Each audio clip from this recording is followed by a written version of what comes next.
Hey, I'm Josh Everett with BJR Speedshop. We're at Mid-Ohio for round 5 of MotoAmerica Super Hooligans. This is my 3rd round trying to qualify and get out there and make the show. We got a little bit of a family effort going on this weekend. I got my father-in-law and my friend Mike helping out with turning wrenches. Unfortunately, my wife's racing BTR, so she's not able to be the crew chief, so that's been very interesting. I'm Bryanna Everett. I'm a 2nd year in the Build Train Race program. It's our season finale for BTR 2026. It's actually my last race weekend with the Build Train Race program. And for the first time ever, my husband's also racing MotoAmerica this weekend, so he'll be racing Super Hooligans. It's kind of funny because with BTR, the girls have to do all their work, and when I have Bryanna wrenching for me, I don't touch the bike. Normally when Josh rides MotoAmerica, I'm his crew chief, head mechanic, and sometimes wife.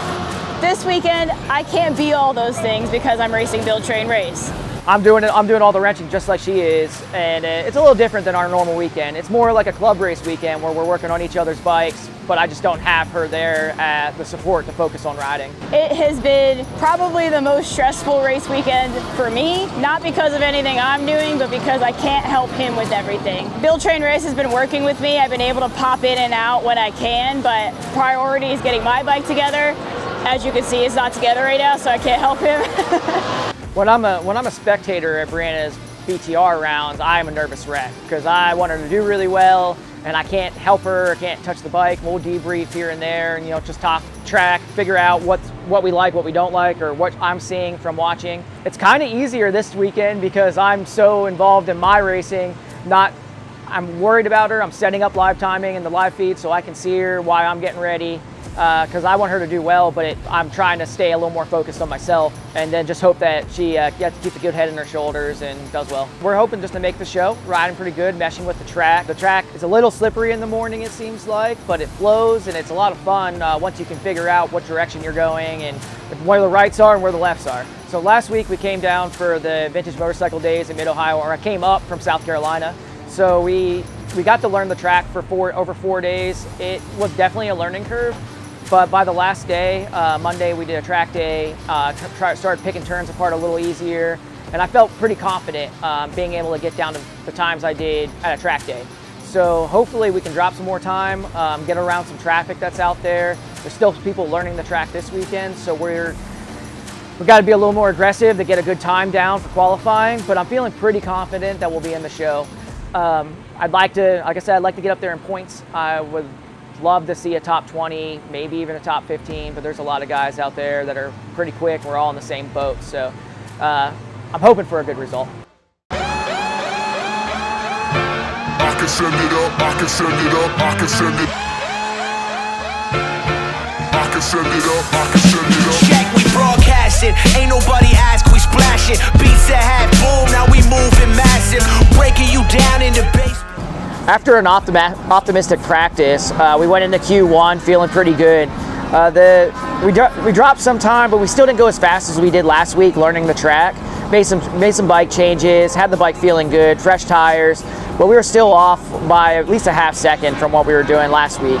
So it could have been the track, tires sliding a little bit, but Q1 being in the middle of the day, we knew that we needed to set our best time and try to get as far as the grid as we could. We did okay. I think we ended up 25th in the session, something like that.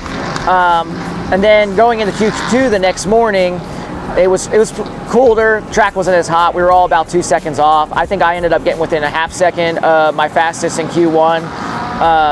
Not really bettering my position. I actually went backwards. Some other people set some faster times.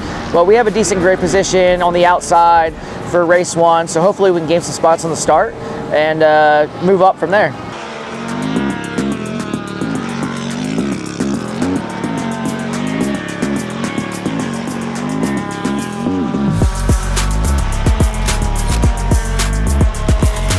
For race 1, we had a decent plan. My friend Will qualified a little ahead of me, I think 2 rows ahead of me, but on the outside. So we kind of had a game plan to rocket off the start and try to make as many passes as we could by turn 1, which we did.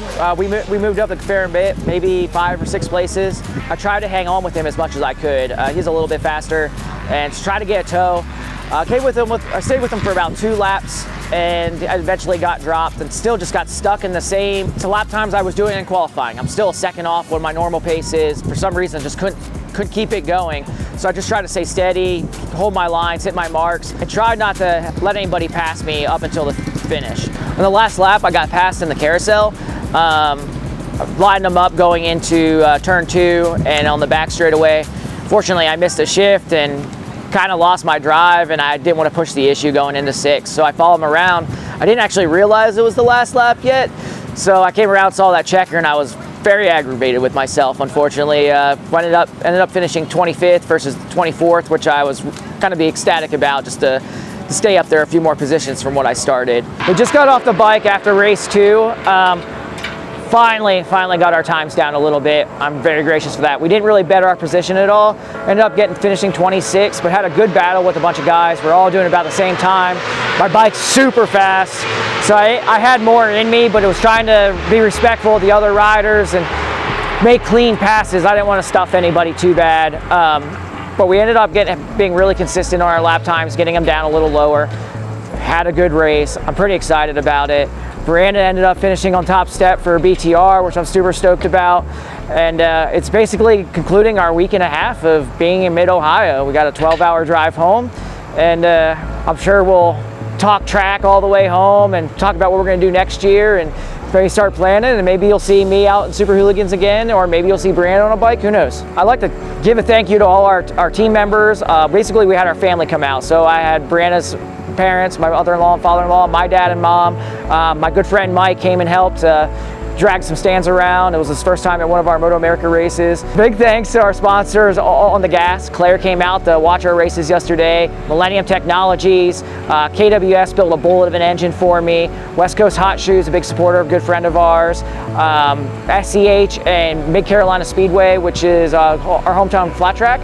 Lee helped us out, paid for a set of tires for me this weekend, got me on track, so I had some fresh rubber. They're all great. Vortex, Spiegler. If it wasn't for them, we wouldn't be able to do this on our little tight budget that we got.